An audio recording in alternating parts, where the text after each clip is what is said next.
안녕하세요. 헬스 건강정보 헬마드입니다. 열심히 운동해도 근육이 잘 자라지 않는다고 느끼시나요? 혹은 진짜 피 터지게 운동해도 조금만 쉬면 바람 빠진 듯 근육이 없어지시나요? 오늘은 운동해도 근육이 쉽게 붙지 않거나 쉬면 바로 근손실이 오는 것 같은 이유에 대해 알아보도록 하겠습니다.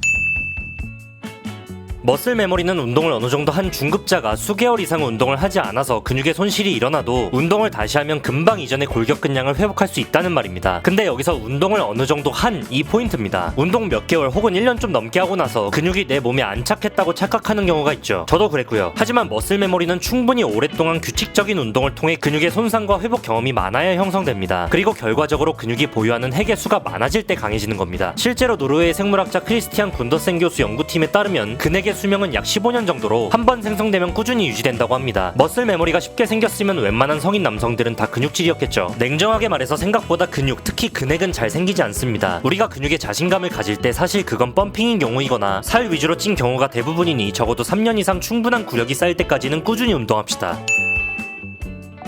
일반적으로 부위에 따라 다르지만 운동 후 48시간 내외의 휴식이면 어느 정도 회복하고 다음 운동을 받아들일 준비가 됩니다. 다만 이건 골격근의 회복에 한정한 이야기이고 근신경계의 피로가 누적된 경우는 좀 다릅니다. 특히 다른 운동에 비해 보디빌딩은 고중량으로 근육을 손상시키면서 건과 인대, 관절 등에도 큰 자극을 주게 됩니다. 중추신경계의 회복 속도는 근육의 회복 속도보다 오래 걸리는 경향이 있어서 주기적으로 충분히 쉬는 시간을 가져주는 게 좋습니다. 평균적으로 2달에서 4달에 한 번꼴로 이렇게 디로딩 기간을 가져주는 건데 운동을 아예 쉬거나 기존의 운동 강도를 낮추어 몸의 컨디션을 회복하는 기간이라고 볼 수 있습니다. 헬창분들이라면 이 디로딩 기간을 두려워하실 텐데요. 바로 근손실 때문이겠죠. 하지만 지친 몸과 뇌를 쉬게 하는 이 기간은 이보 전진을 위한 일보 후퇴라고 생각하시는 것이 바람직합니다. 결국 몸의 성장이라는 것은 오랜 기간에 걸쳐 천천히 일어나는 것이고 빨리 가는 게 아닌 멀리 갔을 때 비로소 몸의 변화를 체감할 수 있게 되니까요.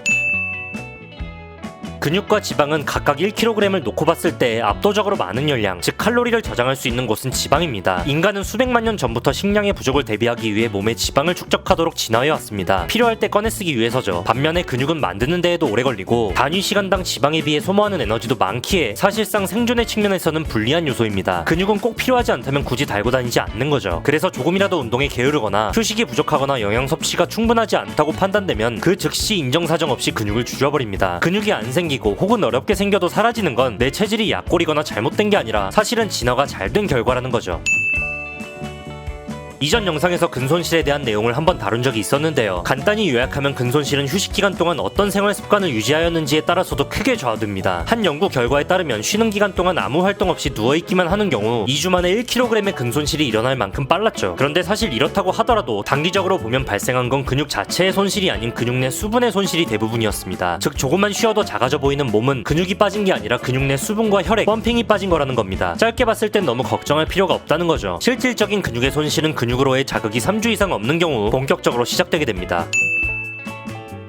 운동하는 날에는 닭가슴살도 먹고 프로틴에 크레아틴까지 먹으면서 쉬는 날에는 식단을 게을리하는 경우가 많습니다. 열심히 운동한 나에 대한 보상이랍시고 치팅데이를 만들어 이것저것 먹죠. 그러나 근육은 쉬는 동안 자라고 특히 운동 후 며칠 동안 그 성장은 멈추지 않습니다. 충분히 단백질을 섭취해야 하는 기회의 창은 운동 직후가 아닌 운동 후 며칠 동안입니다. 그리고 단백질은 1시간에 소화되는 분량의 한계가 있으니 쪼개서 먹는 게 좋죠. 자, 여기서 잠시 논외로 헬마드 채널이 여러분의 관심 덕분에 급속도로 성장하게 되었습니다. 진심으로 감사드립니다.